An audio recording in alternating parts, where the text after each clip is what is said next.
Well, there's one person on YouTube, so. Can you tell who? I can't. Yeah, right in the chat. We'll find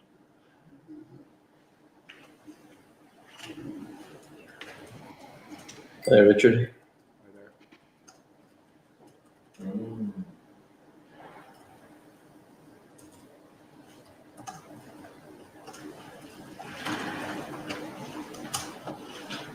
More confident here, be more confident each year.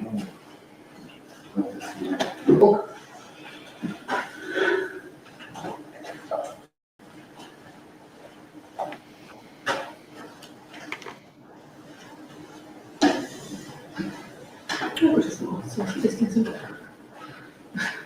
Yeah.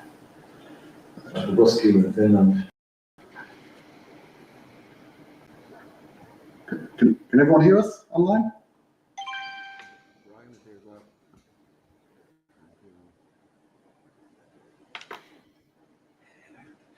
I hear something coming from the online folks, so I'll take that as a yes. Right, we'll kick off. Welcome everyone. It's our annual general meeting. Been nearly exactly 1 year, 1 day since we last met in person. And we're going to be doing a number of talks today, and then some of the formal business that we need to do for the non-profit entity that we have in Ireland. Who are you? Who am I? My name is Don Hunt. I'm the Secretary of OpenStreetMap Ireland CLG, and I'll be running the emceeing today, and I'll hand off to various people to cover different parts of the agenda. Let me see if I can figure out how to make this work.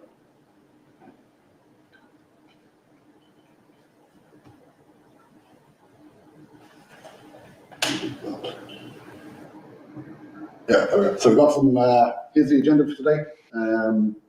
We've got some talks and formal business. So I guess the first talk we have is about engaging the Irish government. I guess one of the reasons why we formally created a legal entity in Ireland was to allow these conversations to happen. And I believe Richard is going to talk a little bit on this. So over to you, Richard. Thank you very much. I'm just going to share my screen here because we've been drafting a letter. Turn on. Hey. Sorry, Richard, we're not hearing you. We're going to try and play with the volume. Where's the audio coming out of the voting machine? It's coming out of the voting machine. What was a speaker? I thought the hall was a speaker.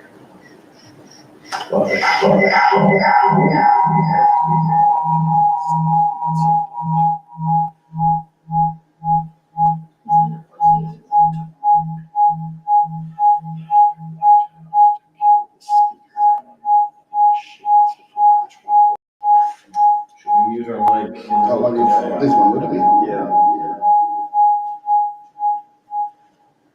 Yeah. We good now?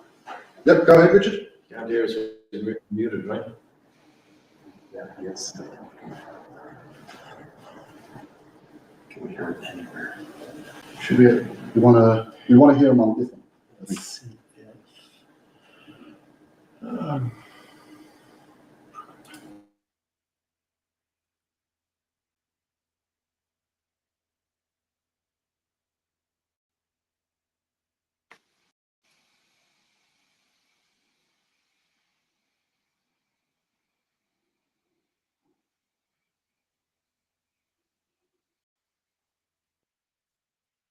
You want to say something, Richard? Okay, yeah, I think. You just turn the microphone. I'll just keep trying. I think we want the echo cancelling one, right? I'll put something in the chat. Yeah, but I don't know what it should actually have decent speakers too, but.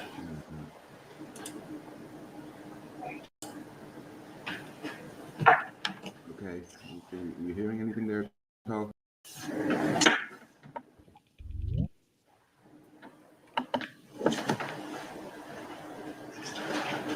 Yep, I think now, Richard. Okay.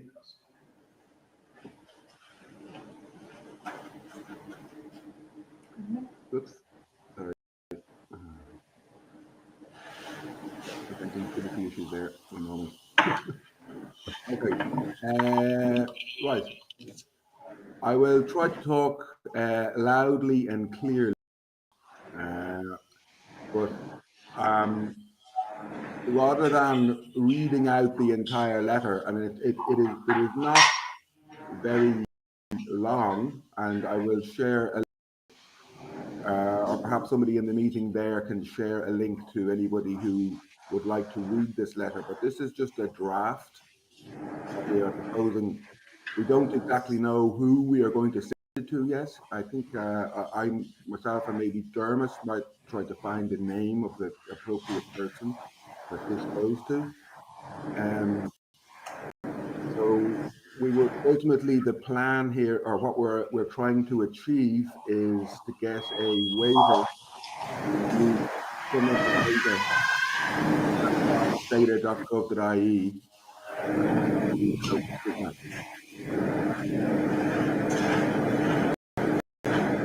We know that this is possible because other organizations have got similar waivers. I think Tom or Microsoft or somebody has a waiver to use this data. So it's possible that we could even ask or get that form of letter from, I think we have a copy of that waiver from about 2 years ago. So we should probably reference that in here. That's something that I have left out, but that would be a good addition. Also made a very good suggestion here about adding in the actual links to legislation. We're talking about what the benefits are to Ireland in terms of their data to OpenStreetMap, it's widely used global spatial database, it's up to date, it includes how the government works. We know that the OpenStreetMap is in use across the Irish government. It defaults to Aaron. We see a lot of use of it in education, certainly. Of course, civic society is very heavy users of OpenStreetMap. We've been at events, we've invited 10 presentations, and all 10 of them were using OpenStreetMap.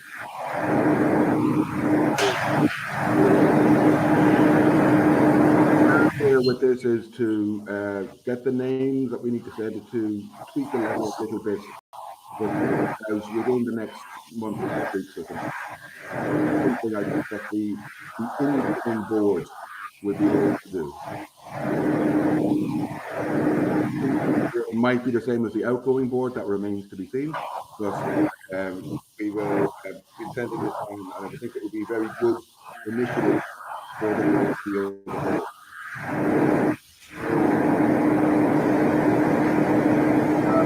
I'm getting some sound issues here as well, so I'm going to get quiet now. But what I will say is that we will share this letter with interested parties at this meeting or the wider group for feedback and send it off in the next 6 weeks or so. Does anybody have any comments or suggestions before we move on from this topic?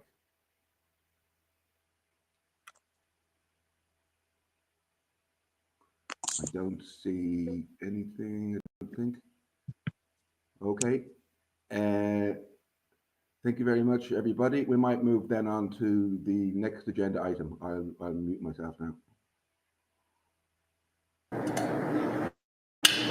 Thanks, Richard. I think some of the audio issues might have been caused by us not muting on this end, so apologies for that. But I think we got most of what you covered. So I will now switch over to on the right device. Go into this one, I think.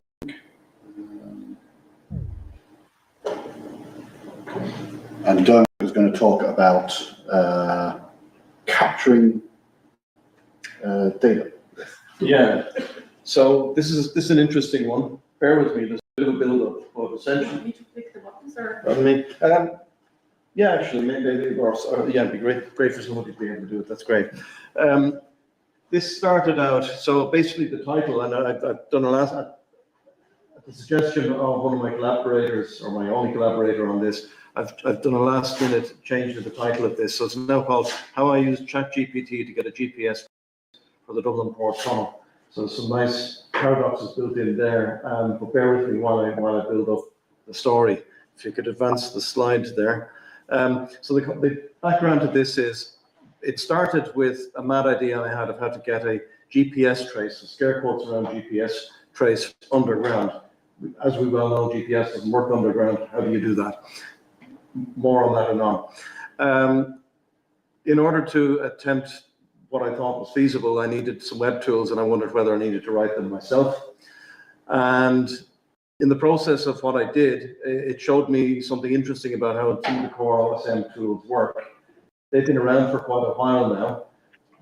The epoch that they come from in terms of web technology, it proves to be interesting in terms of where this is going to bring us. And so because of this, I want to take a brief historical aside, so please bear with me while I do that. So in the beginning on OpenStreetMap, so some of us were around at the time when we had a substantially empty map, and there were a bunch of things that are part of most, if you think about how we map today, a whole bunch of those things were not present at the beginning. At one stage we didn't have no aerial imagery at all, or when we had it, it might have been spotty, and there were certain areas where you had nothing better than Landsat, which was almost better, almost no good at all. We didn't have GPS-enabled smartphones. We almost exclusively didn't have them. And, I suppose things like the Nokia N95 when it came out had GPS and a web browser, but certainly you could never have done anything useful with either of them. We didn't have mobile data, or at least most of us didn't, and we didn't have any drones. So how did we map? And this is an illustration of one of the early proofs of concept for OpenStreetMap. In fact, there was a slightly better one, which gave a better impression of the streetscape of London. But both of them come from experiments that were conducted with bicycle couriers in London, where basically a bunch of bicycle couriers were given GPS devices to carry while they did their day's work.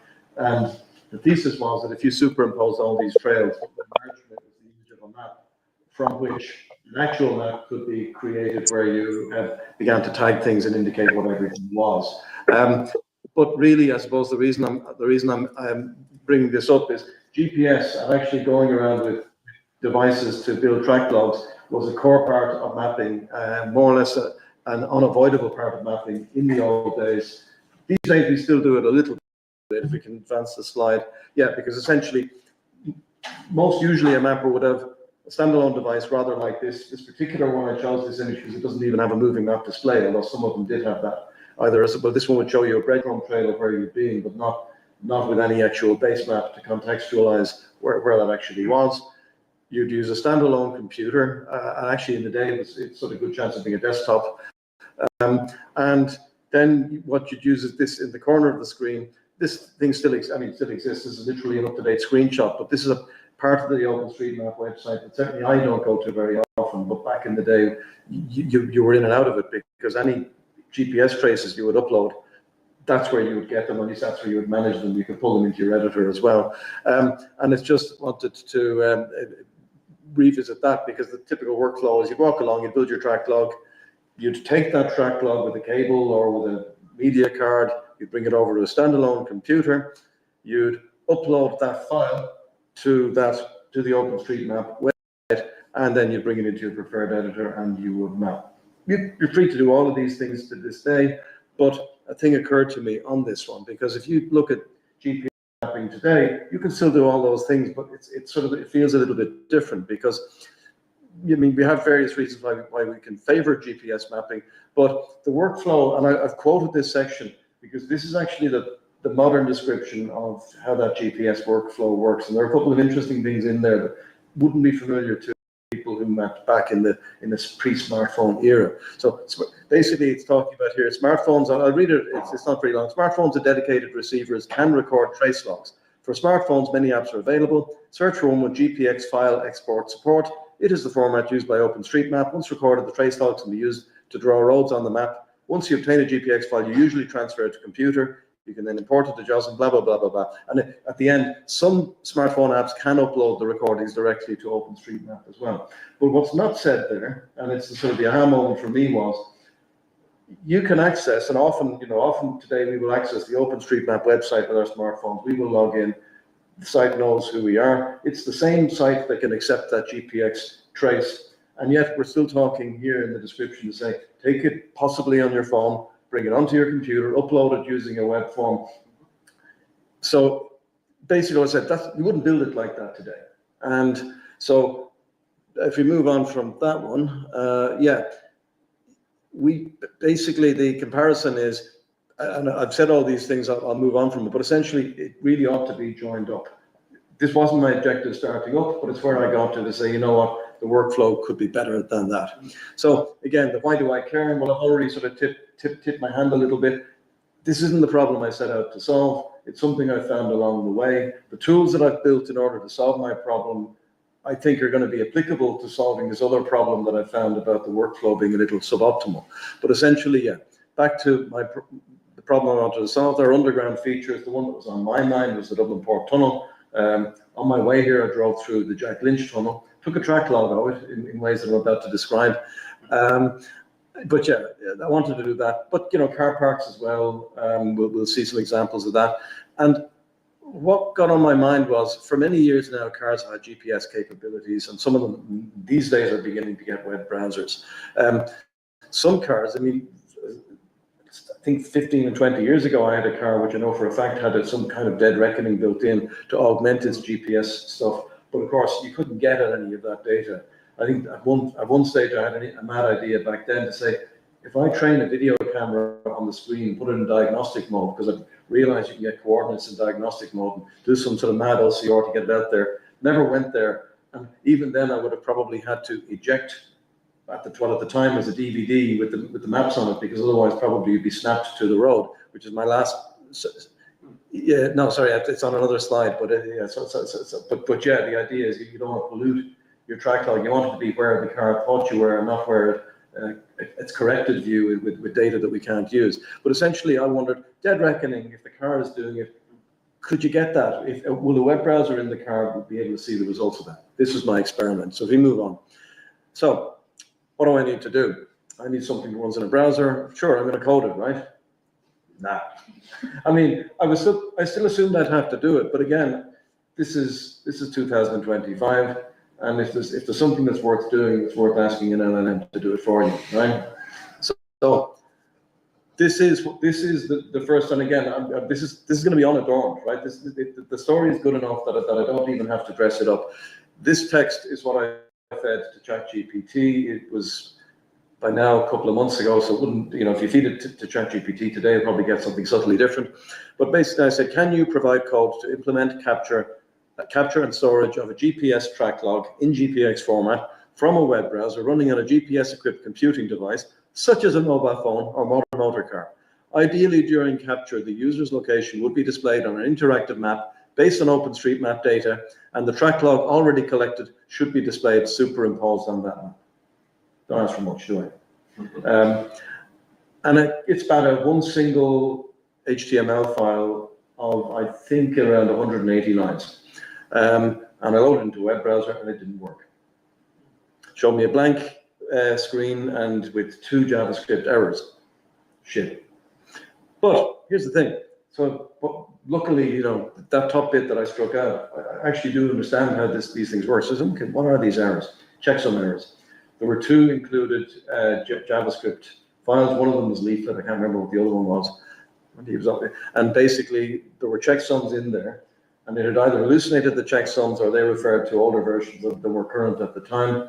I removed the checksum check, and it worked. It even showed the attribution on the map. So if you move on there, and this is what it looked like. And yeah, you see there's a start logging button, a stop logging button, download GPX. I can't remember. I did say it should yield the GPX file. I don't think I said I needed a button to download it, but somehow this was inferred. And if you move on, let's just bring an analysis of what this thing could do. Well, first of all, that's what's a bit good, isn't it? Already, I mean, if there is an OpenStreetMap map, I should have zoomed in on it to prove that it worked, but it really did. So yeah, no. So No, the initial validation is, there we go. So the initial validation. So what did I do?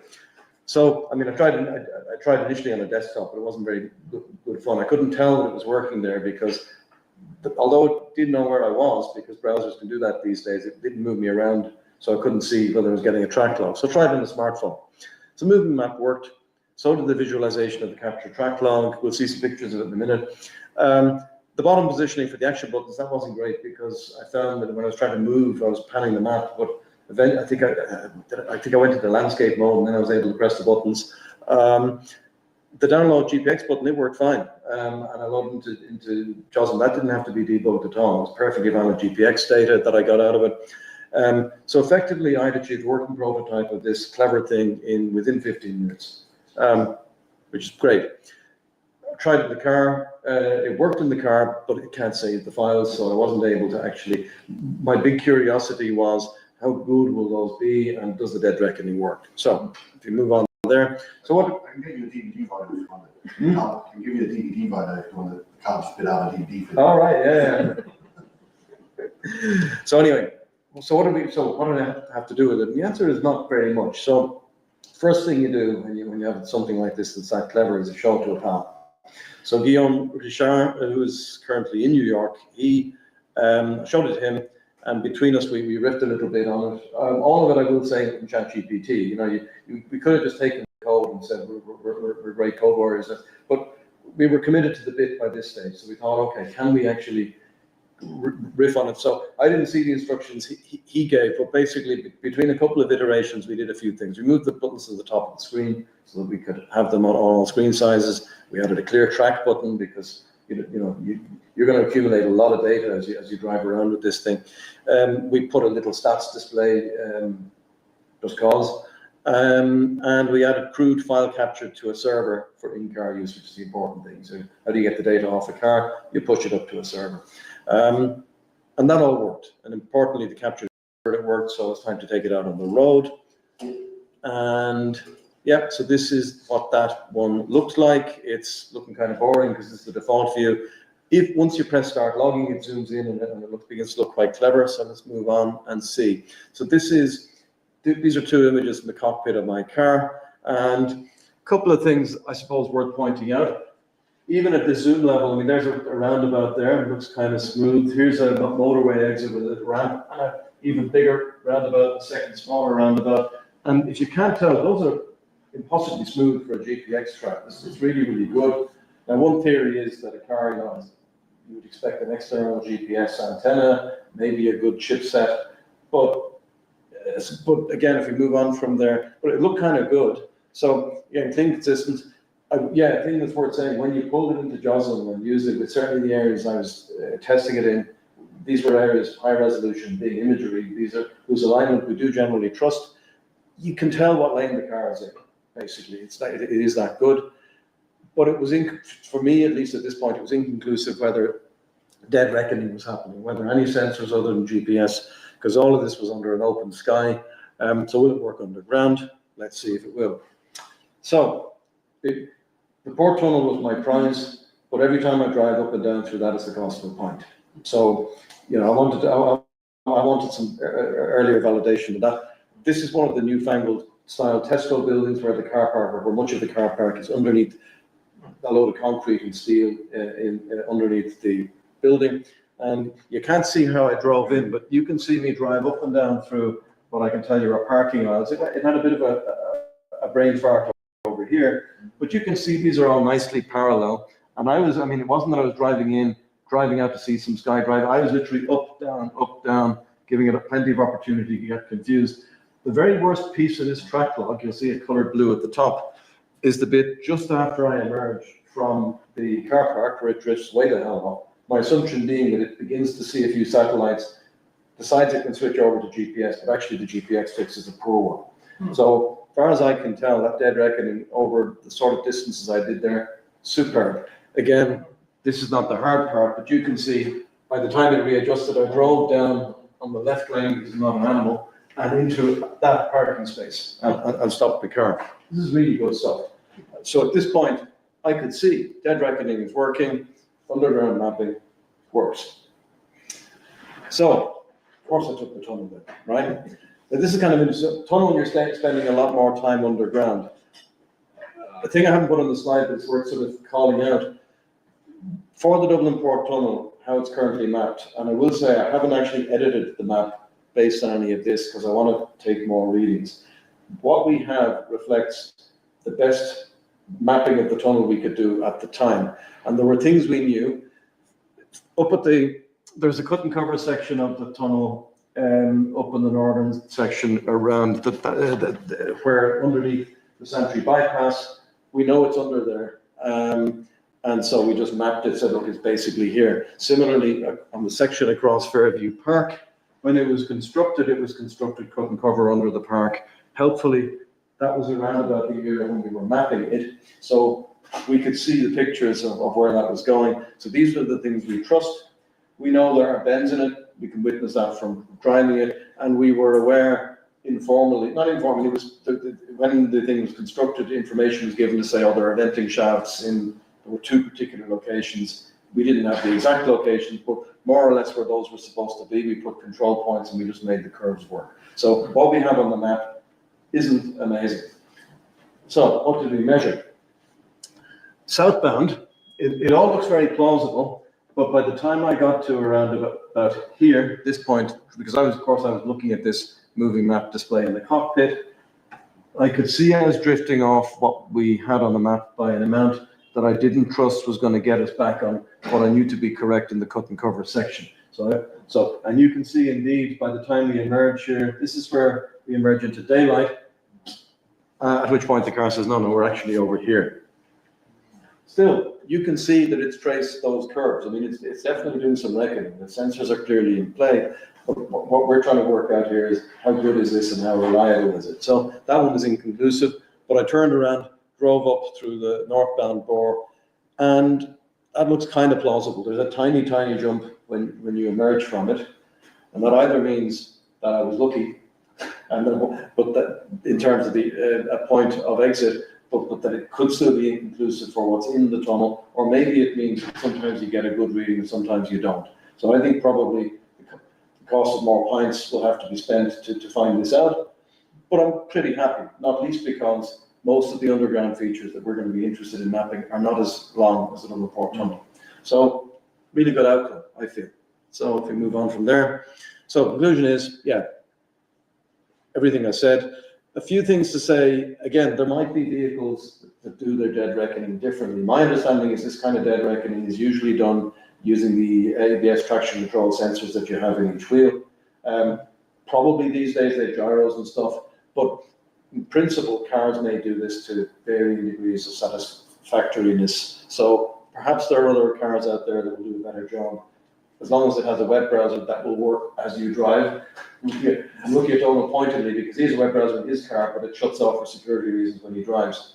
One of the good things, I suppose, about driving a car that was built by a madman like Elon Musk is that it has a more libertarian approach to web browsers. That's the one upside, perhaps. But yeah, maybe there are other ones that will yield better results. And again, this is the comment about snapping track logs. There is a slight risk that where map data is available, built into the car, that it may helpfully snap you to what's on that map. That wouldn't be a good result, but yeah, something to keep an eye on.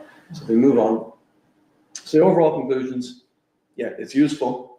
So that direct capture of GPS data into OSM using the browser, it is useful, and it should be added to OpenStreetMap.org. So this is back to the earlier point of this gap in the workflow. If you have a device, so again, I built a standalone thing that runs in a web browser, has a moving map display. So far, these are things that are present. You can do that today on OSM.org. You can have it see your position. You can walk around with a smartphone. The missing link of saying where you went, I'll doodle it on the map, and then I'll upload it to your track log repository. That's a thing that should definitely be there. Because these use cases are real. Certainly for the car, it gives you actual data you couldn't get otherwise. But frankly, if you think about trying to lure somebody into this movement that we have and saying, walk around your neighborhood, they opened a new cycle track in your area, that's fine. Just go to your phone, go in here, press the record button, dead easy. And even if you can't map it yourself, somebody else will do it for you. This is a good story. This is the kind of thing that the GPX repository was built for. So then, whereas cars can obtain track logs that other devices cannot, yeah, you've got to have a browser tool to do it. So that's another motivating factor. Build it into osm.org. And again, that's how it would have been supported from the start anyway, if we'd only been in a smartphone era at the time. And I think that's my last, no, sorry, our next steps. So therefore, with that being the conclusions, what do we do now? So what I want to do is I want to refine that capture methodology. There's only one thing missing from there, which is if the browser crashes while you're doing this, all that data is gone. So I have theories that maybe we can push it to local storage as we go along. In theory, you could push it to a server component, but I can see huge resistance from the project for having to have that amount of load. So maybe local storage is the solution. I don't know if it's going to fix my particular problem, but it does seem to provide some context that could otherwise be missing. And then I want to re-implement that same approach within the existing code base. So that struck out a bit in the slide a while ago, where it's all the stuff I didn't do because ChatGPT did it for me. At least now I have some code to grip from, but basically, yeah, it's going to have to be re-implemented within what's on OpenStreetMap.org. Need to plug it into the existing moving map display. A logged in user should be able to basically press a record button while they've got a moving map display going on. Track logs can already be public or private when you do that, so it should suit people's motivations if they want to keep it to themselves, but they still want to have it recorded, they can still do that. And then finally, I'll need to engage in enough diplomacy that people are prepared to accept this into the code base. So this presentation here is going to be a keeper. I expect to be using that again and again. And that's me done. Thank you for your patience. It worked out really nicely. Very nice. Any questions from the room or from cyberspace? For all these underground sections, aren't there no planning maps you can try to compare them to? Yes. To the images to see if the GPS Yes. matches properly? Yes, there are. Did you find it matches pretty well? I didn't check. What would I do with that? So this is the issue, and it dovetails nicely with Richard's presentation. Yeah. So, of course, it would be academically interesting, but the frustration of doing that is now you know something, but you can't use the knowledge because those maps are copyright and we don't have the right to use them. Thanks. There is a question online from Kieran which says, would you be able to add an RTK enhancement to your car to assist with the wobbles when the track comes above ground again? If I can borrow your soldering iron, Kieran, I can possibly do that. But yeah, I mean, big surgery required hardware, software. The issue here is, I suppose, what's great about this is that without building your own dead reckoning, which is probably a thing that you could do, in which case you'd have full flexibility about enhancing your source of GPS or whatever. But essentially, my car is delivering coordinates into a web browser, and it's doing that already without any extra work. Any extra work at all obliges you to go to a completely standalone solution that's entirely of your own devising.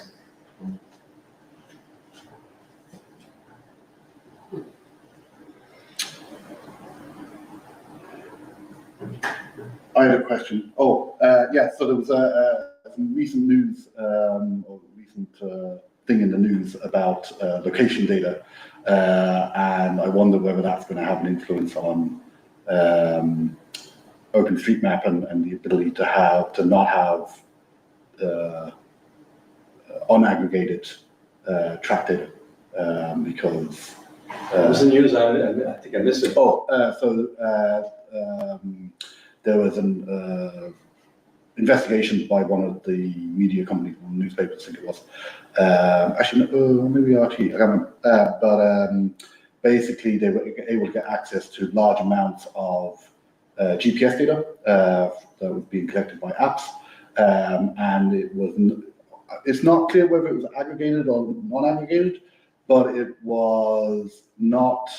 It was you could basically track individuals using the data sets, which is a huge problem with whether they're individual tracks or aggregated tracks that you could basically figure out because of maybe the timestamps for each point or something like that, that they're able to basically figure out where people lived, worked, and whatnot, and they basically were able to this is the concept is called de-anonymization. So when you have aggregate data sets, there is a risk that you can actually identify individuals out of those data sets, and that's, I guess, become a big news story this week. So. I mean, I suppose it's an interesting thing. Back in, I suppose, with OpenStreetMap, the good news is that all of these track logs in these repository are willingly submitted. And I'm pausing because I'm trying to remember the way. I am actually on the legal working group of the OpenStreetMap Foundation, but this particular topic hasn't come up in a while. Somewhere in there, I think in the privacy policy, there's discussion of essentially what's going to happen with this stuff if you upload it, what happens if you upload it privately, what happens if you upload it publicly. But I do think there's a level of that where, if I'm right, I think even the private ones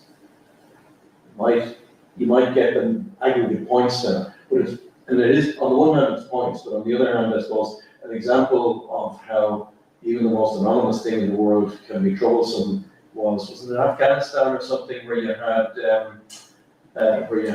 US military folk stationed in somewhere, and they were going on runs, and Strava, wasn't it? They were going on runs, logging them in Strava, and because a map was, you don't think about it when you're at home because you're going for a run. Exactly, yeah. So it sort of didn't matter where it was coming from. The important thing was that a shape emerged that gave information that you didn't want to be given, because the context made clear what that had to be.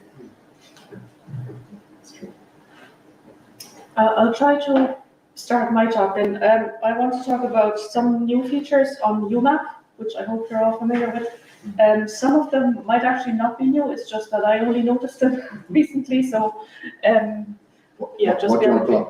I need UMAP and Overpass. Okay. My screen. So I think we'll do this. So the French one? Yeah, UMAP, OpenStreetMap, it's there. But we don't want the AEDs. Yeah.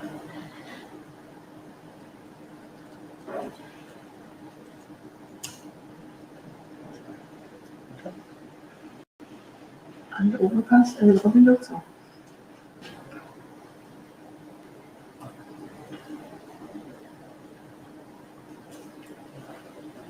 I do use the tool sometimes. You've proven that now, yeah. That's it. Okay. I think, do I know how to look at that screen, do I? No. Well, yeah, How does it work? Is it this one? No, it's this one. But look at this screen. Yeah, that's probably the easiest. And there might be a bit of lag.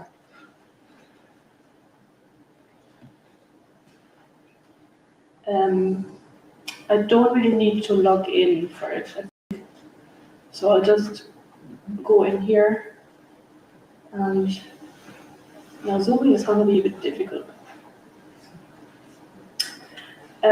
Anyways, we'll start with one of the new features that I'm fairly sure is new, and that is that you can print the map now, and now we can't see anything. What happened? Yeah, we're getting we're getting dropouts of video. Oh. Is that because you moved the screen?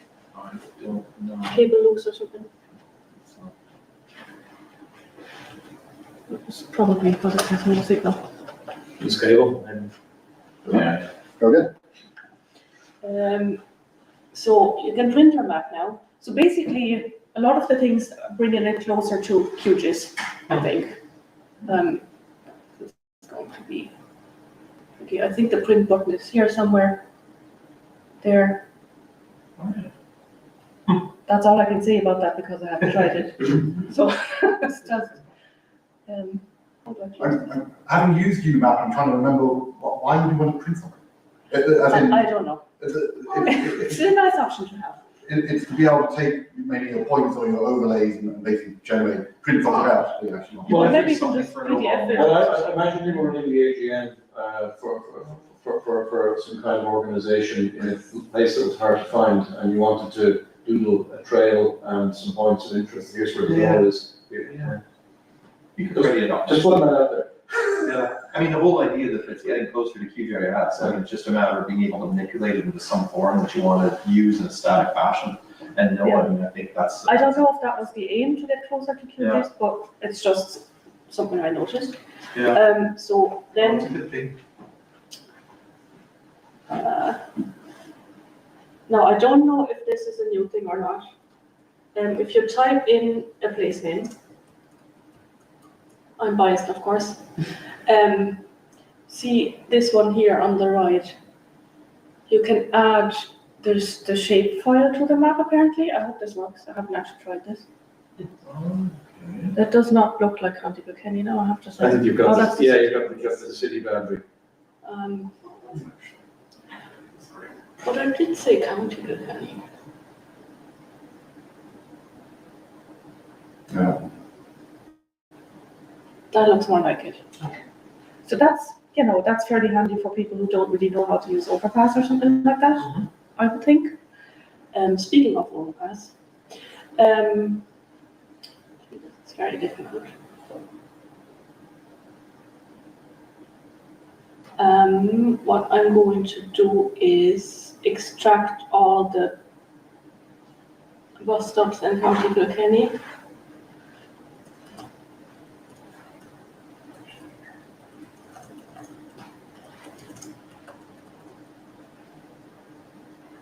That looks good.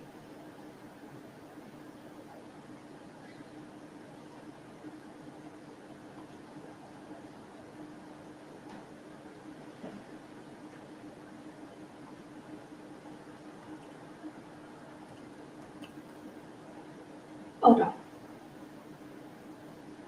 Control Z is your friend. control I used function, but that wouldn't work obviously.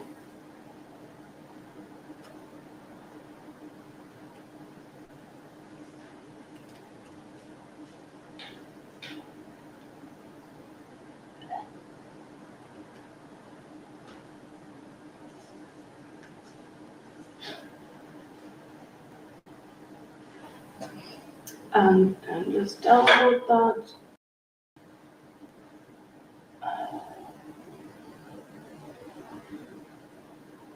I had this prepared on my laptop, but I'm not on my laptop.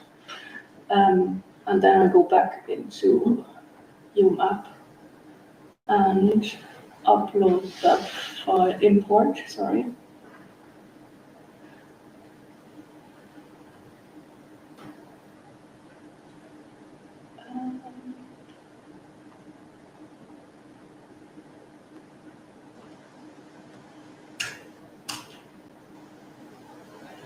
And put that in a new layer. That's nothing new. Okay, so these are all the bus stops that are mapped in County Kilkenny. Now what you can do, let me look at my list. Yeah, so for example, what you can do without even formatting any of them, maybe this one here.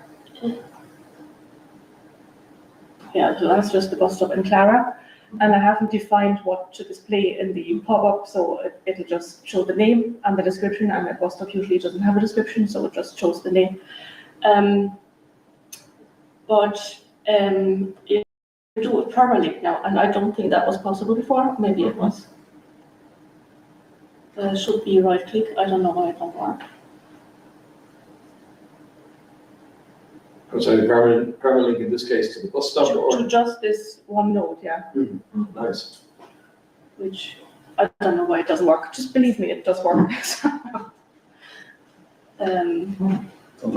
Depends a bit. Oh yeah, there. So you see that there, permalink. And get direction from here. I don't know why you would want that on your map, but it's an option. And it might have done that before. So This is the benefit of the open data world and open source world, is that if someone wants a feature, they can ask for it, and if someone wants to work and build it, they will. Yeah. So. The most exciting thing I found anyway is I should have named them now, so I know which one is which. The conditional formatting. Seems to be that one. Don't really need a timestamp. Is it? No, I think that's the boundary. We- It should be the last one, shouldn't it? Yeah, it should be the last I one, have it. if it's the buses. Well, the top one. Yeah, that's the, That's very finicky. Anyway, you find that down here.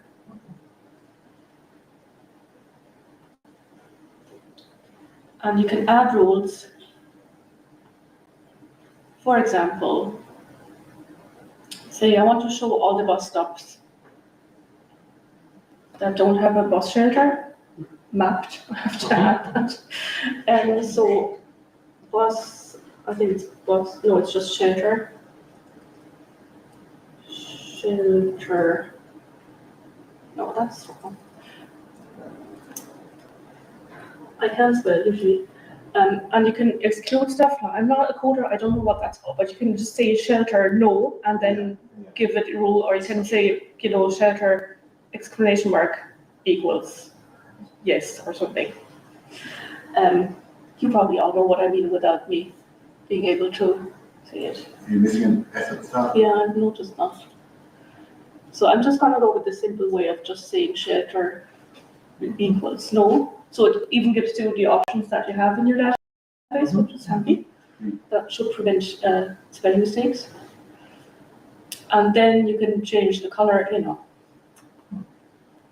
because it's bad when they don't have a shelter. Let's say we make it red, or not red because I can't click on it. And then of course you can define the symbol and the whatever. There's probably a shelter symbol here. I'm just clicking on some random thing. And then you can go and do all kinds of things with that. I think an umbrella would probably be the most obvious. I suppose so, yeah. I mean, it could just mean This there's actually looks awesome, because I've seen a couple of use cases for this. Like and then you one can is- print that. Hmm? And you can print that there. And you can go to your county council and say, look, these are all the bus stops that don't have a shelter.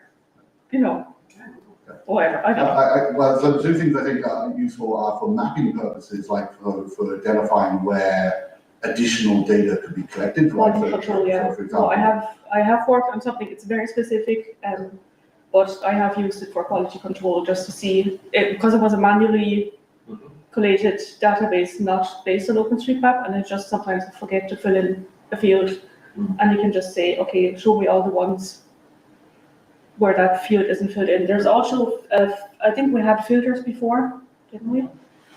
I don't have that on my list, but I'll just show you anyway. If I can.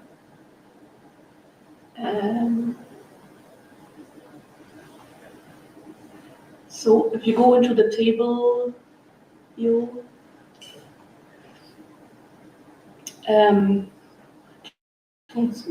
let's say, yeah, here's shelter. So you can add a filter for this column. Any column. And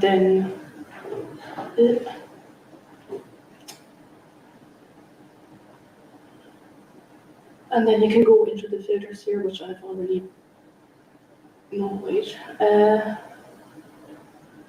Should there be one down here?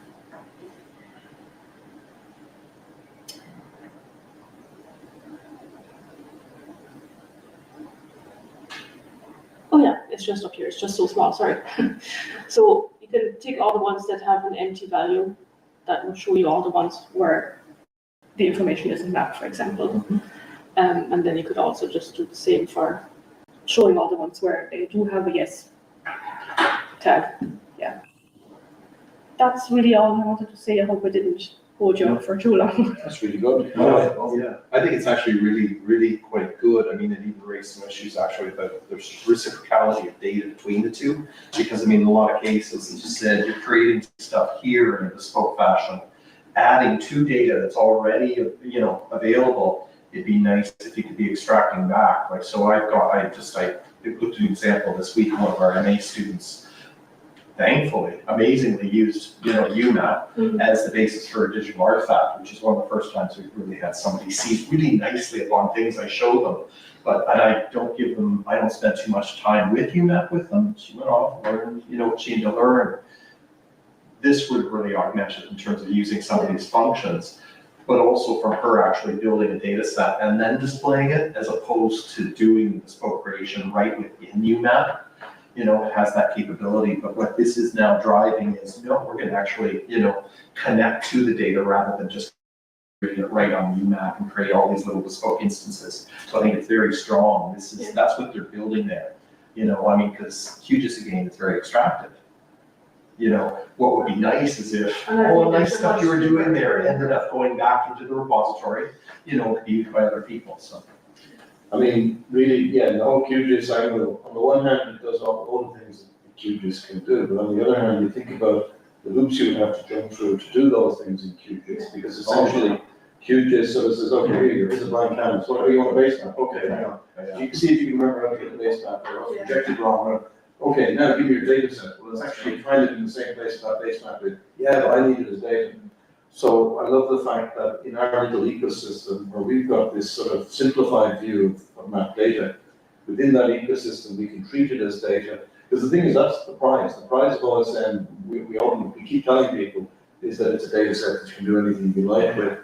But it's only when you see something like this that you realize that most of the tools that ought to be there to allow people to take it at what it's good for, have been lacking. That's really good.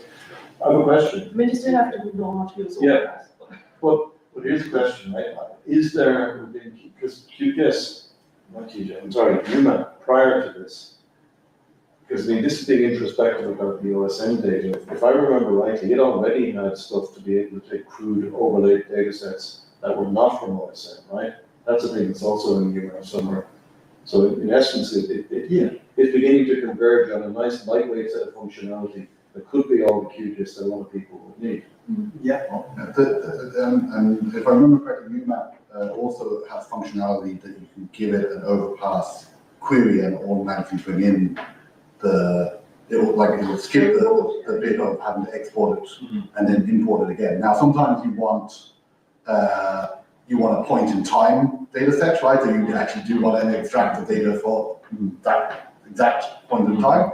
And then in other cases, you actually want like a live thing. And we actually have a UMap for AEDs. I must go back and see what it looks like now that they've made so many changes. But it automatically refreshes the data from OSM, so that we can see where are AEDs. It also has a big overlay saying, do not use emergency purposes. Yeah, but even if you do the remote data processing, you still have to know how to run that first. Exactly. Which is probably the biggest hurdle, Sure.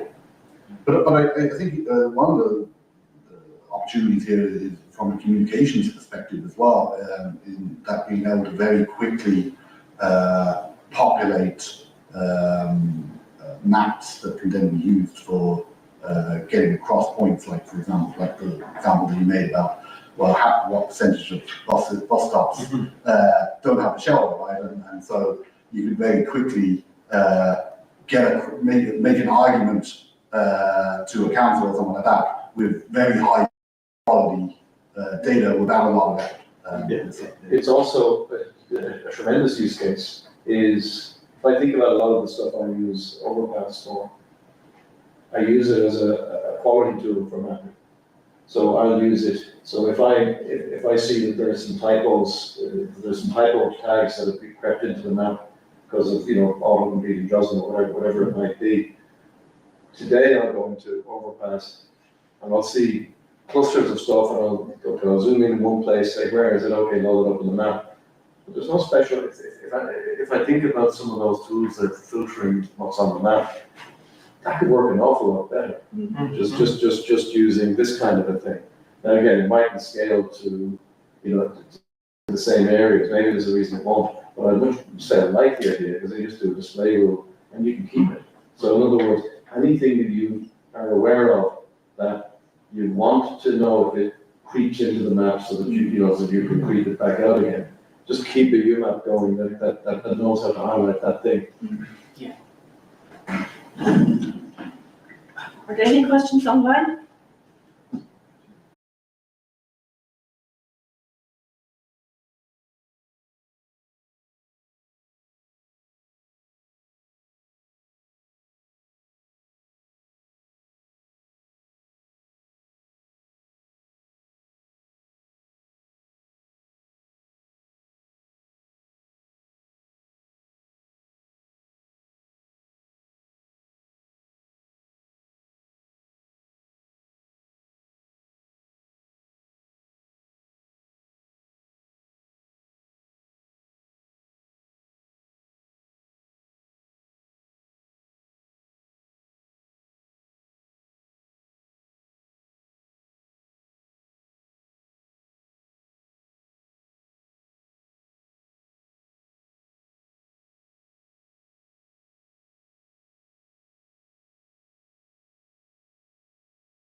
All right, I think we're back. We're now at the formal part of the meeting. Have we agreed who's going to give the chairperson report?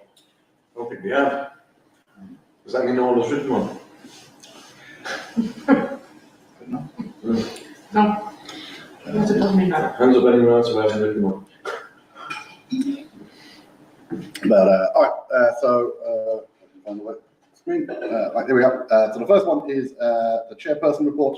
Oh, we do have some notes. Do you want to read those out? Me?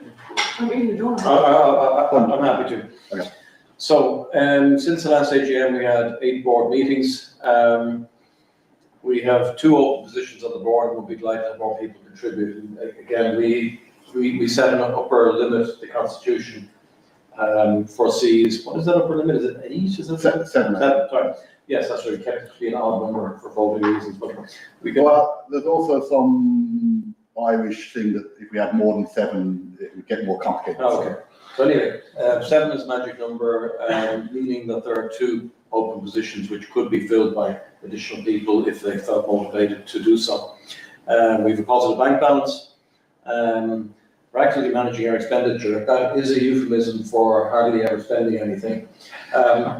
And what I would say is, I suppose that there are 2 sides to that, right? Of course, it's good to be frugal, but of course, it's also good to get out and do things. During COVID, obviously, a lot of things went virtual. We got into the habit of not really doing physical stuff again. I think it was in this room where one of the more lively things. I mean, we actually got a really good turnout for that particular event. So I think we have often reflected on the fact that it would be nice to rekindle that kind of a thing. Again, some of it went back in the day when a lot of it has to do with mapping styles. Back in the day, mapping parties were a thing that was sort of necessary in badly mapped areas. Really, we don't have any badly mapped areas left, so some of it is around map maturity. But long story short, we have the resources to do more than we're doing, and we'd love input on what some of those things could be. We did migrate our banking services from Fire to SumUp.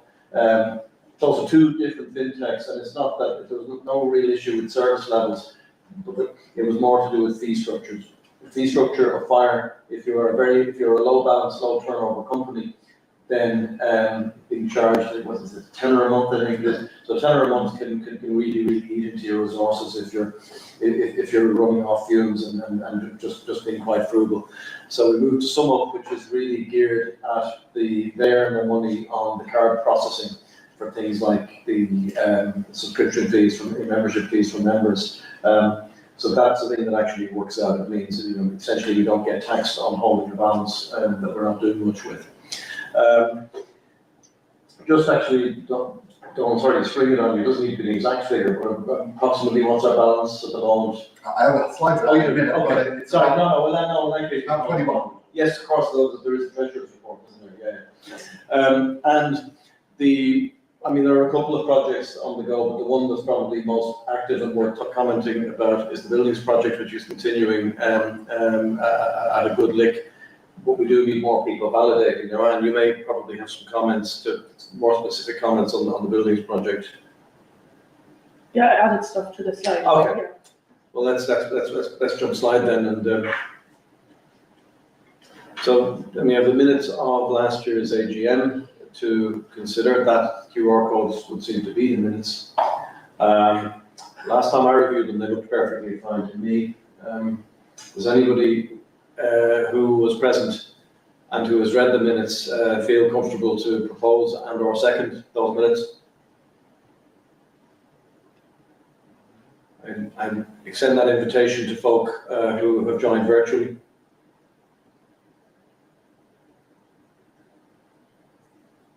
We're on a bit of an impasse now.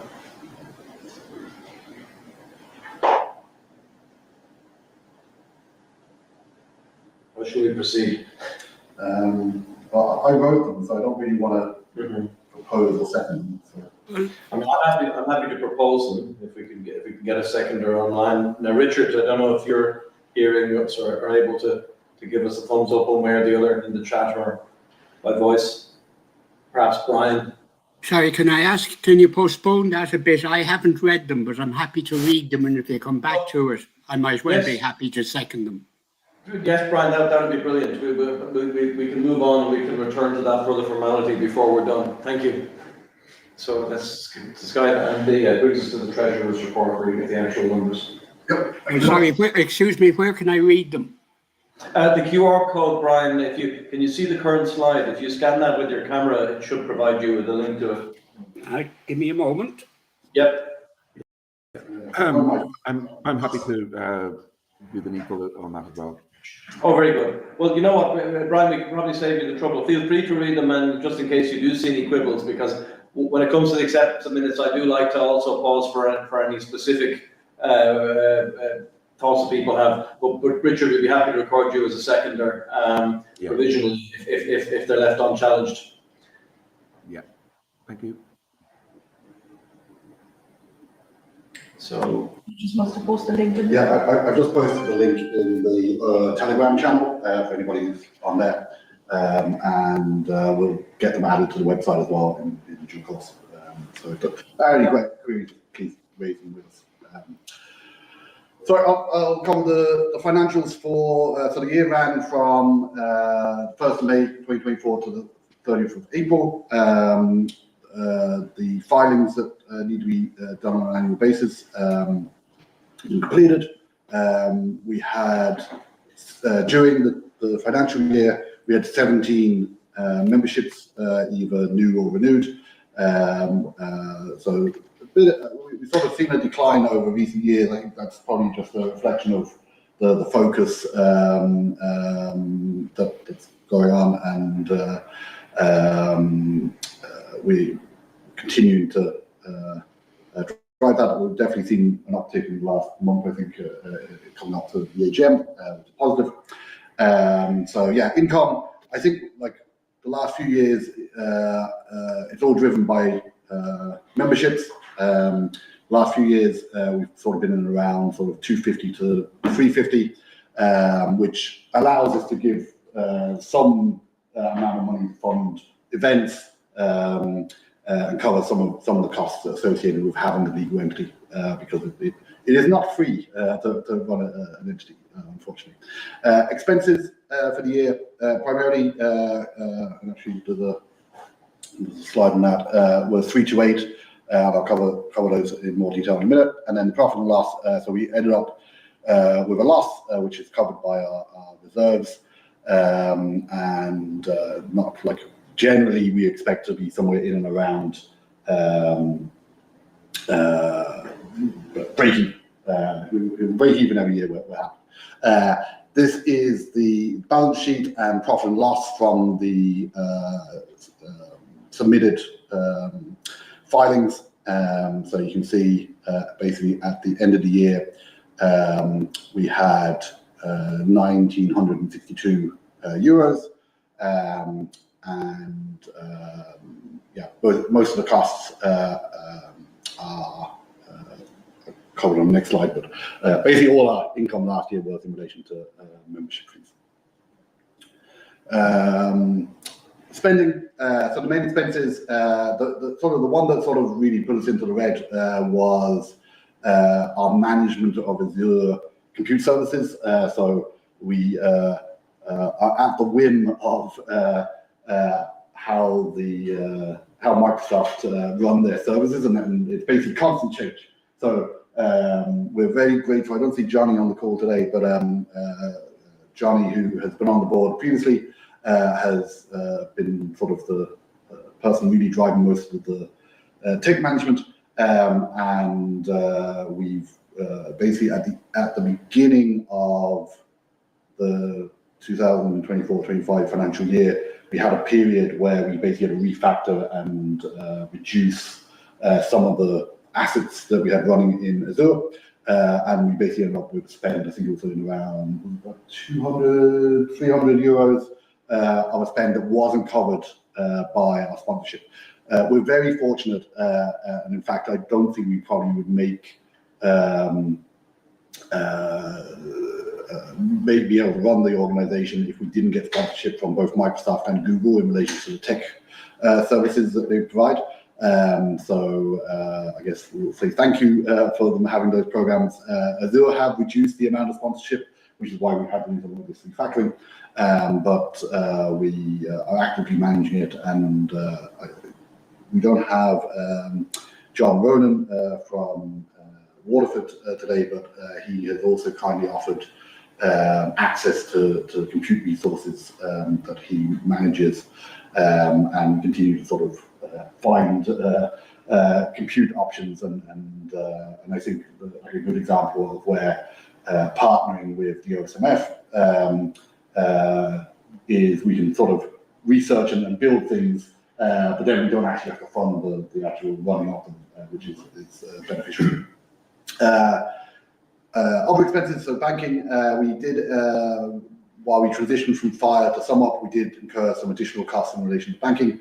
We quickly killed that. And then we had the usual filing fees and whatnot. The current balance as of, I think it was last night, was 2110.03. And we no longer have a sterling balance. One of the side effects of moving from Fire to SumUp was that they only do one currency, which makes my life a lot easier because the exchange rate doesn't change every year. So that's expenses, and that's it, I think. So if there's any questions on the finances, please let me know, either now or I don't see any comments on here. But always happy to answer questions. Also very happy to take money from anyone, and also I think one of the things, like as Dermot was saying, we do have money, right? So if people want to run an event, they want money for teas and coffees or pizza or something to encourage people to come and do some mapping for a few hours, please come and ask us, and we're quite happy to fund some of those events. I think that's it for me. Community projects, I guess I can do the next slide. What have we got? Buildings project. Anne, are you going to talk about this? Yeah. So we started with this famously in Kilkenny on the 30th of November 2019. I was there, utilizing the task manager. Now, maybe I should put the caveat here. We do have a few problems with the task manager, but Johnny's been very busy, and I'm sure he would appreciate some help there. I can't help him with that, but you know, so I can't, for example, at the moment, I can't create new tasks, which is not great because we're going to finish them soon. But the aim was to enable addressing easier and adding businesses and so on. Of course, there's a lot of other things that come with buildings being mapped, and it's not just buildings that are being mapped. This was to improve navigability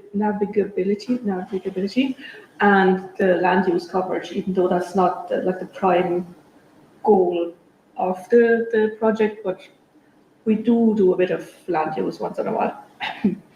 There are quite a few finished counties, and that is in code because the mapper's work is never done. If you go into any of those now, you will find a lot of missing buildings still, which might be because they were overlooked or because people just keep on building buildings. It's in the word, kind of. The side effects are that quality control, so sometimes we do come across, because there might be counties that we don't have active mappers in, but when we do tile by tile, we might come across vandalism and other funny things that where people might just not have known how to map properly or taken shortcuts or whatever. And also, of course, other things get mapped depending on the mapper. And I do still discover archaeological sites. I think, I don't know, because I never hear back from the National Monument Service. So since the last AGM, we finished East Mayo, Carlow Town, the second round, which still needs a lot of addressing, even street names. North East Kildare, Dundalk, County Louth minus Dundalk, and North County Galway. And they all still need to be validated, which is what Jared said at the beginning. We do need more validators. And North County Galway has really small tasks, so it's done really quickly.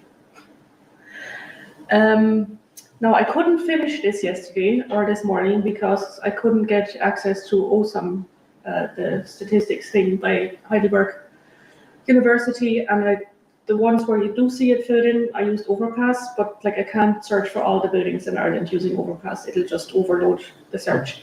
So, sorry, maybe I can fill it in later on if the website loads again. I don't know. I'm sure we must have at least 3.5 million buildings now. It's not really that exciting to read out all the numbers. I don't know why the numbers are possible set right. That's a bit strange. I suspect. It might be relations, that maybe there are singular buildings and then. Yeah, you might find, it might be increased specificity. So I'm guessing that sometimes, if you think about a hospital with a lot of buildings on the campus, and maybe some of them are nurses' homes, maybe some of them are clinics or whatever. So it might simply be that some of them get refined into something a little bit more specific. Well, I guess if they join two buildings together, then suddenly have one may have an outline of one building rather than what was multiple buildings. That's certainly a thing I've done. Yeah, institutional mapping, you often do get things that start being mapped as separate buildings and you realise that they need to be merged. Or just be mapped as a multi-polygon. Yeah, or that. I don't know. Yeah, maybe. Well, I did search for ways and relations, so I don't know. I don't know if there's a way to do this, but is there a way to get like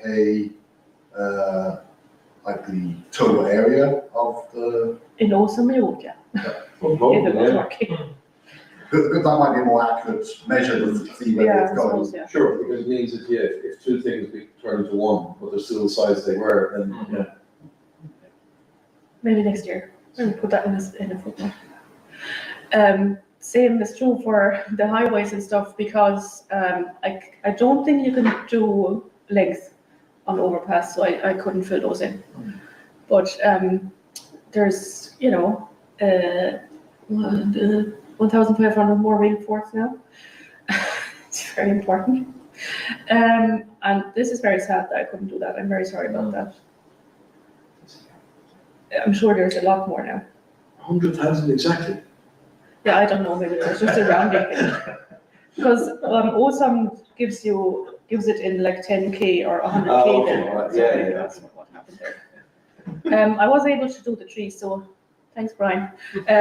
So we have more trees, quite considerably, a lot more trees mapped. And the word on the street in Kilkenny is that all the trees on the UCC campus are mapped. That's what a shopkeeper in Kilkenny told me, whose daughter studies here.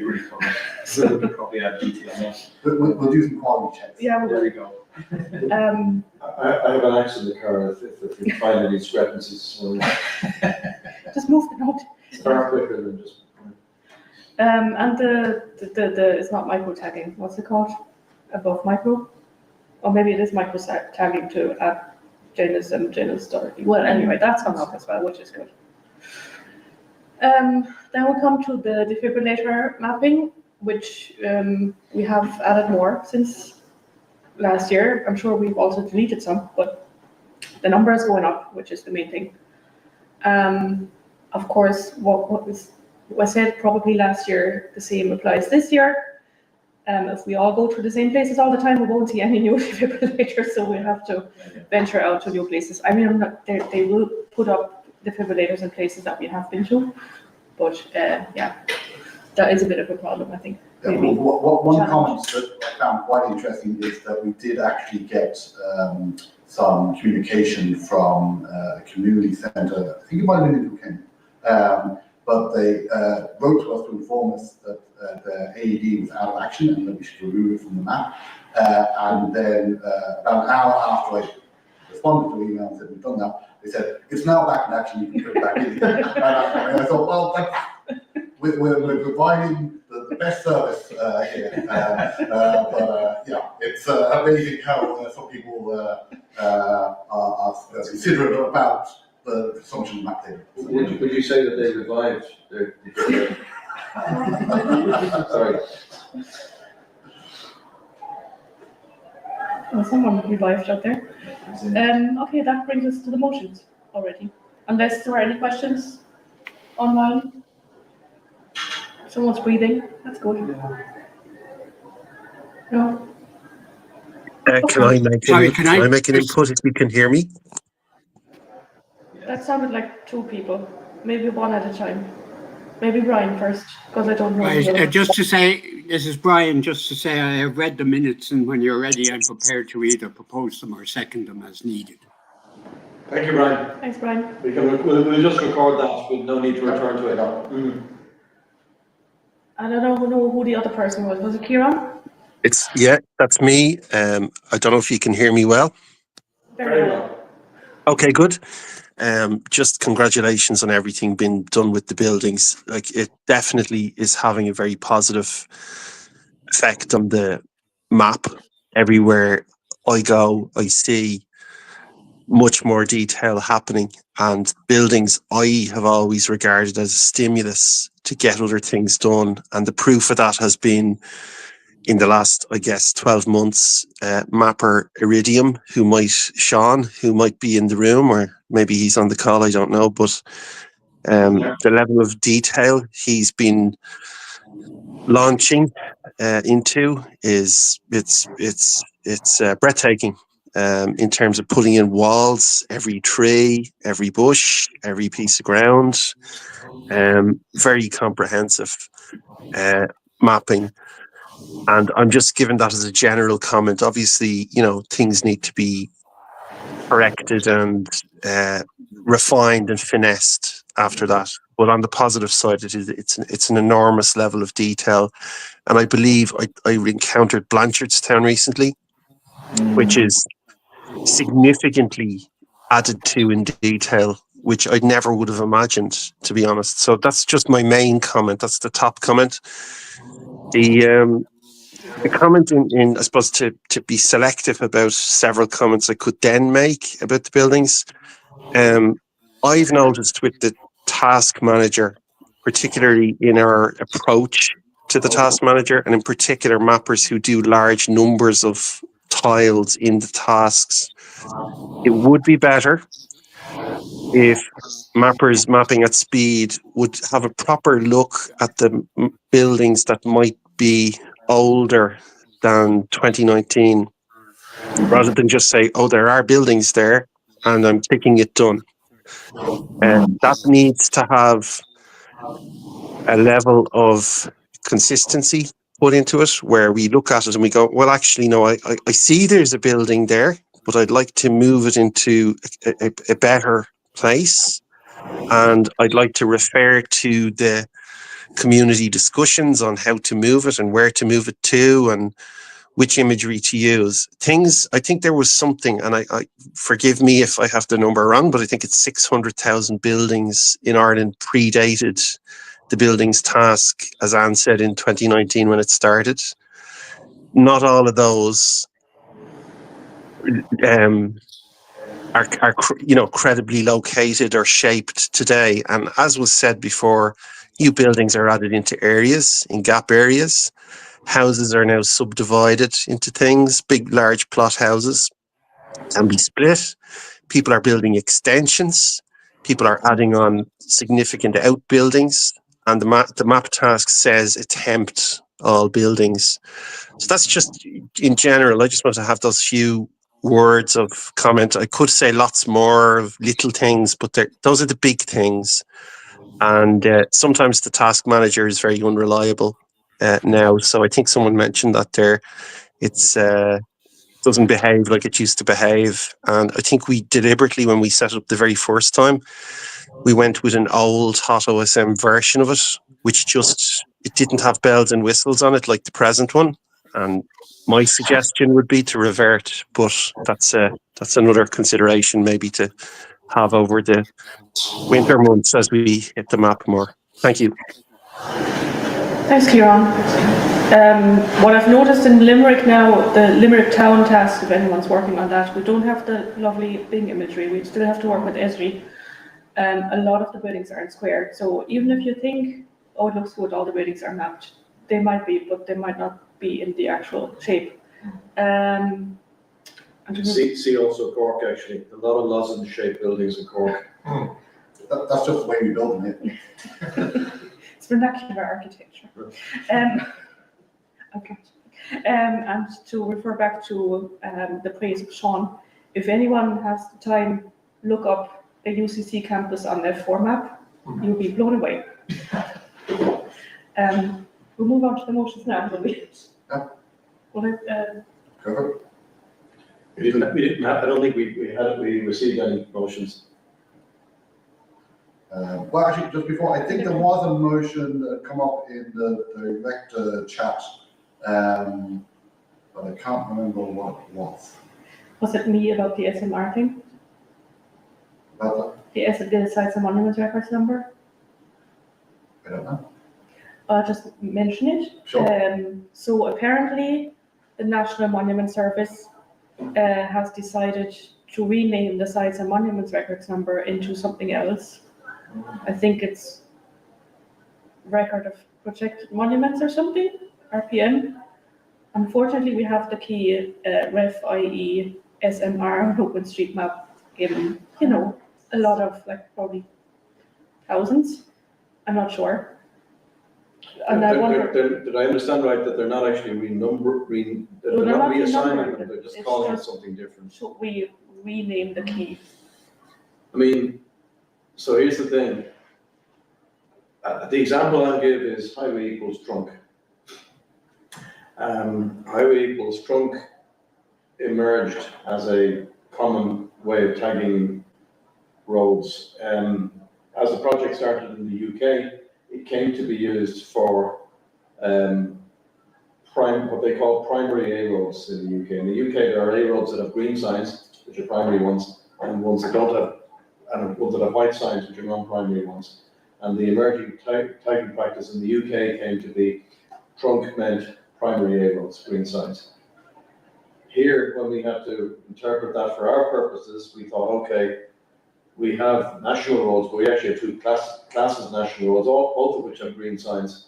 So we went with highway equals trunk for national primary routes, so 50 and below, and highway equals primary, which is the next one down, which in the UK means non-primary A roads, right? You got this? And here means national secondary routes, just because you've got an implied hierarchy.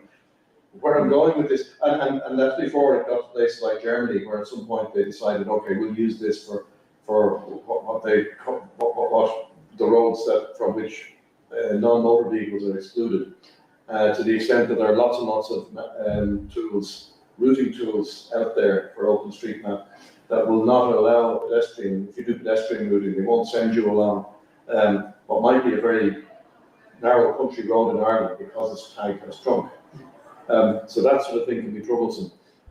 Where I'm going with it is, sometimes an established tag is more valuable than one that accurately portrays the thing just because it's already in wide use. But given the fact that the set of all people using that tag are probably easily contactable, this seems like a case where we could just do a bulk retagging and be happy that we've caught up with the terminology. Yeah. But the one thing we should, in cases like this, the reason to not change a thing is because we think there are lots of use cases out there that will be surprised. For this one, I expect that anyone using this is probably somebody we know anyway. So I do think we could in this case. Yeah. I just thought there's no point raising it to the international community because it doesn't apply to them. We just move on and discuss it further and I suggest whatever. yeah. So I found the other motion. The other motion that the board were going to propose is around townlands.ie. And this has come about because we've had a number of communications from people who are finding the data very valuable. But I guess, bit rot has occurred, and we've been in contact with Amanda, who created the site, runs it, if I remember correctly, and she doesn't have time to basically address some of the issues that currently exist with the site, but has given a blessing for the community to pick it up and do something with it if desired. So Just a further contextual comment, bandwidth was an issue, which is to say personal bandwidth. Another one though had to do with, I think, the technology stack. Bits of it came to be unmaintained. So it's not just a matter of just picking it up and carrying on with it in its current form. The writing appears to be on the wall for it seems like a re-implementation task, albeit one that's dealing with a reasonably straightforward data model. So you could argue that it's a straightforward thing. Probably 10 minutes with an LLM. Well, I was going to suggest exactly that. I mean, certainly that's where I would start, because you could readily describe it in the kind of, with the amazing precision that I managed in my own project, so yeah. But yeah, is there a comment on the chat? No. I heard some clicking, so. But yeah, I think just, I guess we'll take it as an action and an agreement that we want to proceed. Who and how is to be determined, but I think we want to at least document a desire to make it available. I think it's a very good poster child for the community, and it goes beyond the community, in fact, because the idea of townlands, they're a very unusual thing. They're almost, I think they're almost unique to Ireland. I think there are similar examples in very few other places. They arose sort of accidentally, and they, notwithstanding the introduction of air codes, they still form a very visible part of rural addresses. So it's quite an arcane thing to be kicking around. And often, I mean, I remember when Townlands was first launched in Townlands.ie, there was quite a bit of international curiosity about what it was, and it basically drove a lot of interest. And it would be nice, and it continues to, everyone who gets in touch saying, I was relying on this for such and such, and, is it going to be fixed? We should fix it. We should put a call out on the Telegram group for people who with an interest to do it. But I do think, I think an LLM approach could give us a framework to hang it off.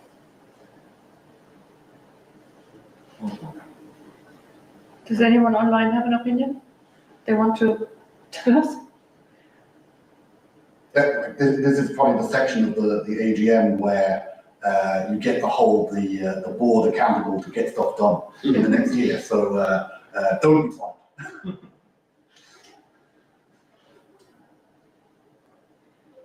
I don't see anything or hear anything. Moving on to the election.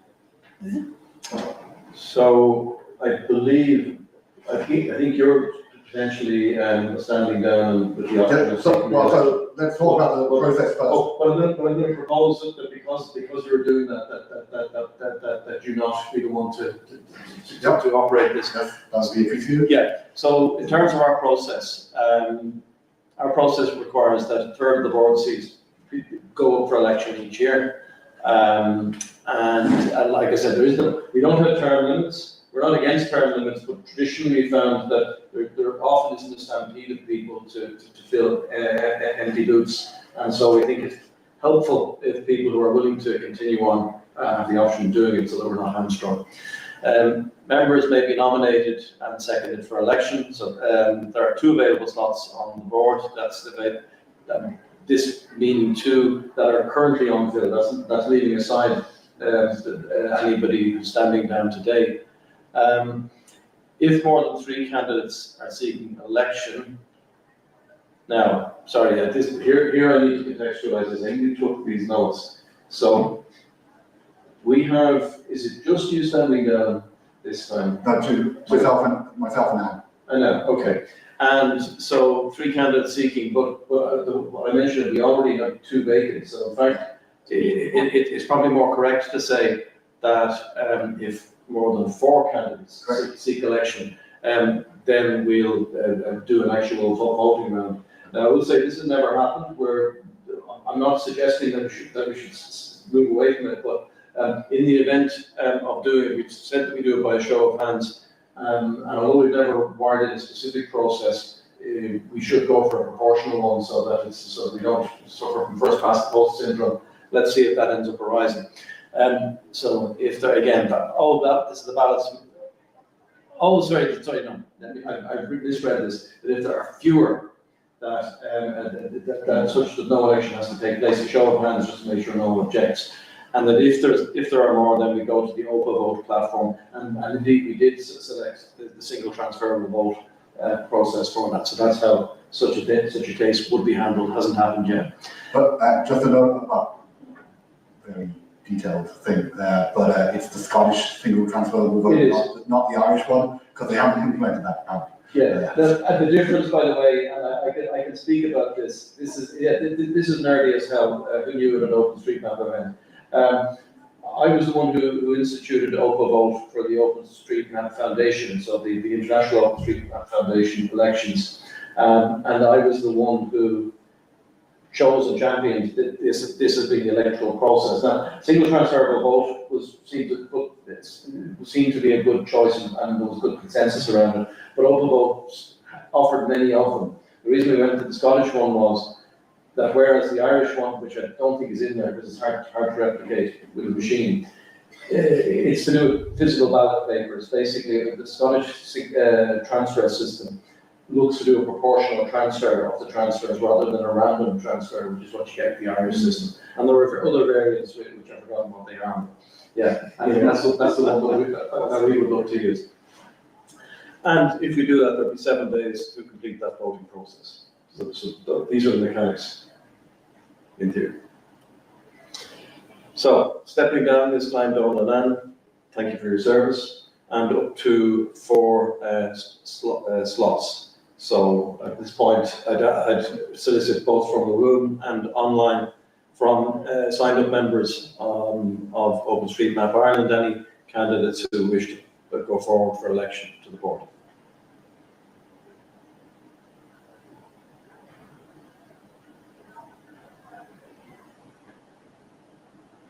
Anyone online? I don't see anything. Okay. I think traditionally we've had a family hold back approach to these things, which is that stepping down members aren't always the first to stampede to the front of the queue. That said, the queue seems to be exhausted. Would either of you consider running for re-election? Yeah. Okay, we have a nomination. I'm happy to nominate Anna. Do we have a seconder? I'm happy to second. Yeah, we do. Thank you. Any others? I'm happy to seek re-election. I will say that this might be the last time I seek re-election.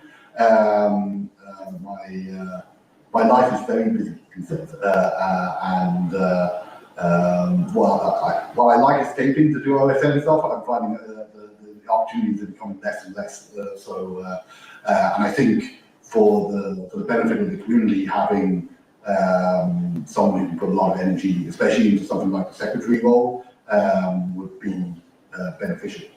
But I think it would be, given that we don't have a stampede of people this year, it would be good to probably put that out there to say, in a year's time, it would be good to have maybe some new blood in and maybe use the next year as a transition period to hand over responsibilities and whatnot. So definitely.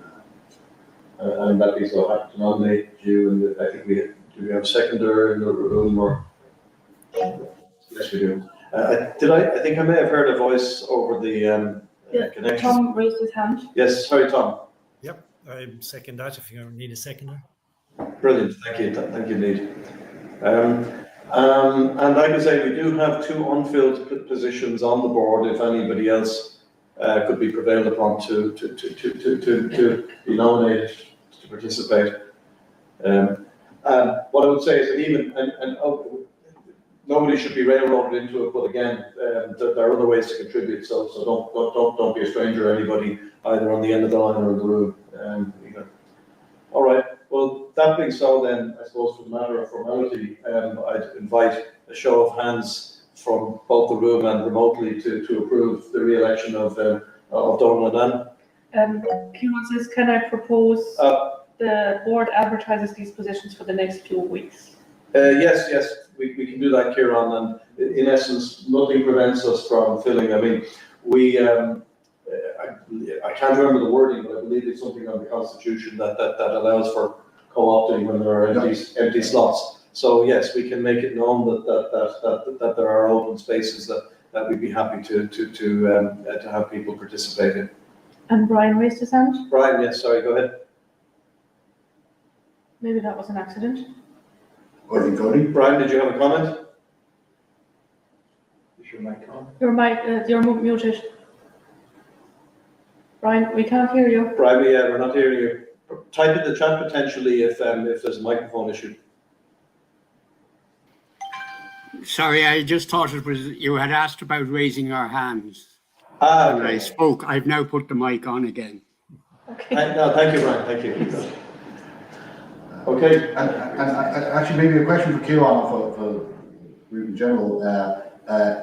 Is there something it would be good for us to try and target what we would like from new people joining the board? Like I think personally, from my perspective, I think two areas that we would benefit from is someone who can really drive events and actually get us meeting and whatnot, and having someone just 100% focused on that would be brilliant. It doesn't have to be a board member, but it might be an opportunity for us to sort of say, there's a position on the board and this is what this type of person that we'd like. I think the other area would be from the sort of formalities and company piece. I'm not a trained secretary, I learned on the fly. Heidi, to be fair, who was on the board previously, did a very good job and left us in a very good seat. But I think with the way things are going in the business world and requirements for companies and stuff like that, having someone who has a background and a passion for that would definitely benefit the OpenStreetMap in the long term. That's my comment. Definitely. Just by the way, so as not to, I think we might get to declaring the two re-elected and thanking you for stepping forward. So great for that. What do we have next? Any other business? Sorry. Do we have any other business? Yes, please. Oh. Yes, please go ahead. Yeah, Brian has some any other business, please. I'd hoped he would. Three things. Well, I've been still continuing to map hydrants as I go, but to do with defibrillators.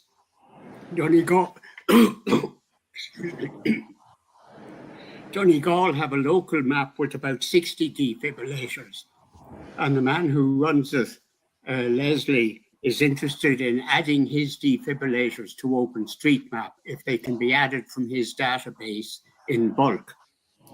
LeashToday.ie also have a web page with no map, but with a lot of detail of 124 defibrillators. And I mentioned in an email to them about OpenStreetMap, but I haven't spoken to them. How easy is it to add somebody else's data? Is it something they could do or something we would only rather do? So I suppose, Brian, what I would say to that is very easy. Physically, anybody, I mean, when we say we, remember that when we say we, what we mean is people who are signed up as mappers, which of course anybody can be.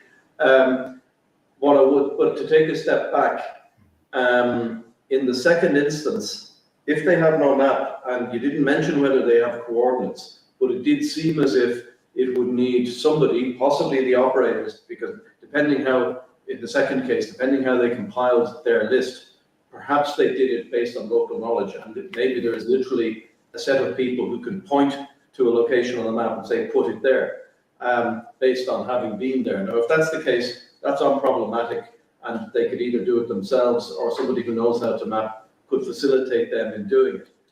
Open edmap.org, which might be a bit easier to use than. Well, sure, yeah.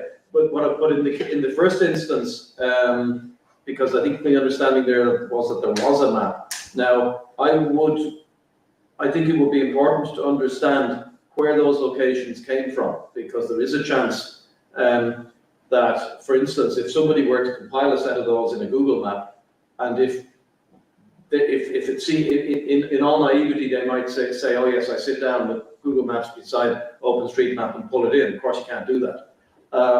So, of course, there are issues of, as with any data import, there's a specific import process mandated by the project. There was a whole webpage about it on OpenStreetMap.org. One of the things it talks about is the cleanness of the source and being sure of the data provenance. So those are all the usual caveats. But beyond that, once those are satisfied, it basically doesn't matter to us who puts the data in, as long as it's good data being put in properly. Thank you. The next thing is that I'm known for mapping trees on OpenStreetMap, but in particular the champion trees, which are the greatest in girth or greatest in height. And I've been trying to encourage the OPW to add to OpenStreetMap champion trees that are on their grounds. I've had some spectacular failures of attracting interest, and in other cases, I found huge interest where staff on the ground have been prepared to walk either in the visitor centre in the Phoenix Park, the Botanic Gardens in Dublin or Kilmacurra, and identify champions or odd trees and name them so that the genus and species can be added. So it's been quite an interesting task. And the Phoenix Park Visitor Centre produced a guide for visitors to walk around and look at significant named trees. But they gave it out to a commercial company who produced a beautiful touristy looking map where the trees were kind of about where they might be perhaps.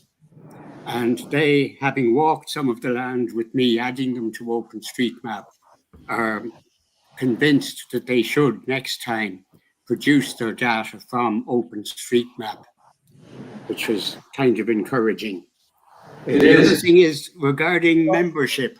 Brian, can I stop you there for a moment? Because I think there's an important aspect, an opportunity with reference to those champion trees, and I think it might fit well into what the Phoenix Park folk, having impressed them at the quality of data that can be achieved with OpenStreetMap, the UMAP approach that Anne was showing us earlier seems like a really good fit for that, because in principle, it feels to me a set of UMAP filters should be able to pull in via one of those live overpass things that it was Donald you were mentioning in UMAP. It ought to be possible to have a live and updating map of all champion trees in Ireland, as long as we can work it. I have to assume, Brian, that you probably have a champion equals yes tag or something like that you use in these cases, do you? Yeah, division : champion equals yes. Perfect. So, and I have visited physically and added over 100 of them. Yeah. So it occurs to me that having a UMAP that basically pulls up all of those would represent a very good visualization of the value of this endeavor. Certainly, I mean, okay, it seems the Phoenix Park people are convinced already, but this would make it real for them. And for any of the skeptics out there, say, look, there is this map. Once the thing is added to OpenStreetMap, it'll just show up here. Is that not brilliant? So it seems like that's a thing. We could take it offline and work together to get such a thing up and running. No, that I'd love to do more of that. The Tree Council of Ireland are also interested and have visited me here, and me to them as well. So that there are grounds for expanding. Free to use and intended to be so. So yeah, no issue. Perhaps they'll come round over time. Right, Joar, that's all I have for any other business. Tremendous. Any other business? Yes, Kieran is here, and I want to just raise one which could be a yes/no, which would be unusual for our meetings. Is the Bing map issue still going? This is the 2023 version of Bing that covers most of the east coast of Ireland. Is the license issue still raging? And that's just, I hadn't seen anything lately on it, and I was wondering if anybody there knows. I'd love to hear no, that there's no problem.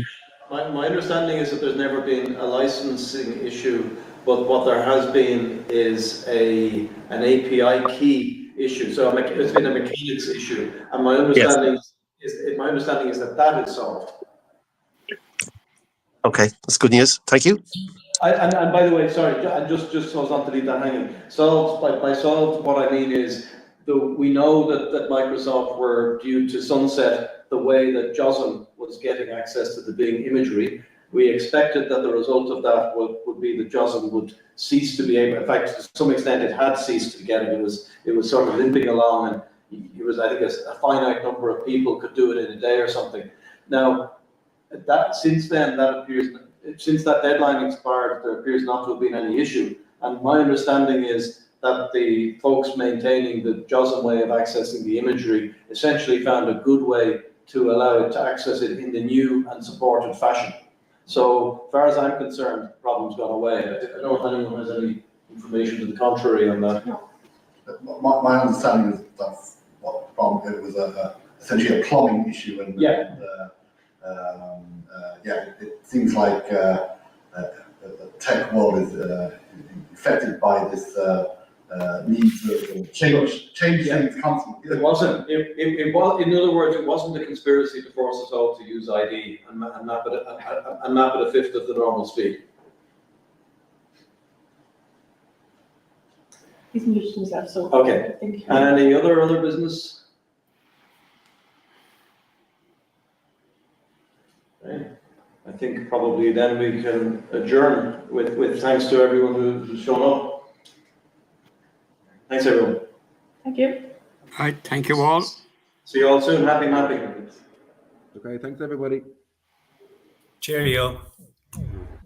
And thanks to our gracious host, obviously, in particular. Always. Yeah, you're always welcome. It hasn't rained once, has it? Rain? No, it's stopped. It never rains. It never rains until we got